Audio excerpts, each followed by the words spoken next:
Hey, and welcome back to the channel. Haven't really been doing much for a little while, so what I wanted to do was a little bit of a review on the F700GS Off-road specifically. So basically I just put a compilation together of different surfaces that I've been on the 700. And right now what you're looking at is a fairly reasonable trail. It's fast enough. You can see the speedo there of Will, who's behind me. So it's anywhere between 20 and sort of 40, 50 kilometers an hour. Different types of dirt here, but generally well compacted, not too rocky. And yeah, the 700 absolutely loves it.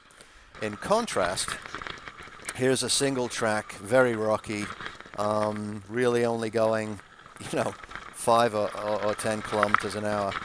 This is where the bike really begins to struggle, to be honest. It doesn't like this kind of terrain. It's a little too heavy for it. It's a little too enduro.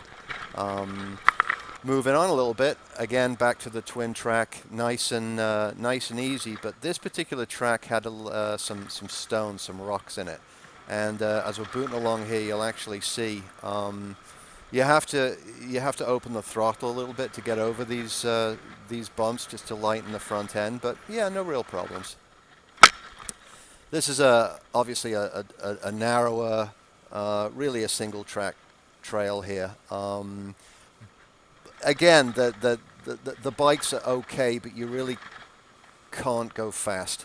And there's a couple of reasons for that. I mean, I guess one of the main reasons is the 19-inch front wheel. It's not going to glide over the rocks quite as well as a 21.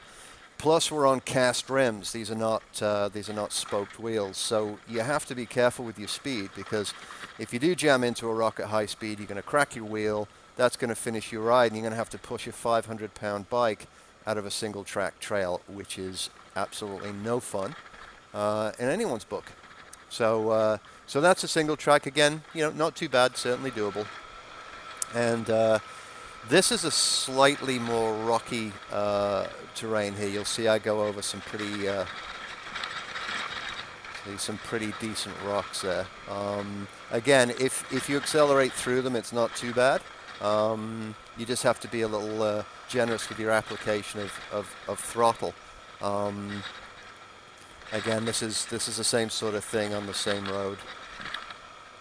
Not too bad. You can get through it. Just got to get up on the pegs. And now this was actually a different track, and this one got pretty gnarly actually. And the problem here is the front suspension. You'll actually see by the level of bouncing going on here with me, and this camera is on my chest, so there's the suspension of the bike and my legs, and I'm still getting bounced all over the place. Completely non-adjustable front suspension. The rear suspension, it's dialed all the way back, basically to as soft or as low as it can go on the preload. That's the only adjustment you've got. Yeah, you can see the results. Again, in contrast, fantastic. Here we've got a hard-packed, non-finished surface. You can easily, go as fast as you like. I'm not a hugely fast rider, but these kind of roads are fantastic. They're really what the 700's built for. And yeah, I've had no problems on these kind of roads at all. Just switching back to another single track, if it's not too rocky, if it's not too bad, if it's fairly flat, actually it's fantastic. You just got to be careful when you come into very rocky kind of terrain, because that suspension, it is going to bounce. The bike's going to bounce around, and it's not that enjoyable with a heavy-ish bike. So anyway, there you go. I just thought I'd give you an idea of some of the terrain that we ride on. And yeah, sorry about the infrequency of the videos, but you know what? It is what it is. Too busy riding. You guys take care, and yeah, we'll talk to you again. Bye.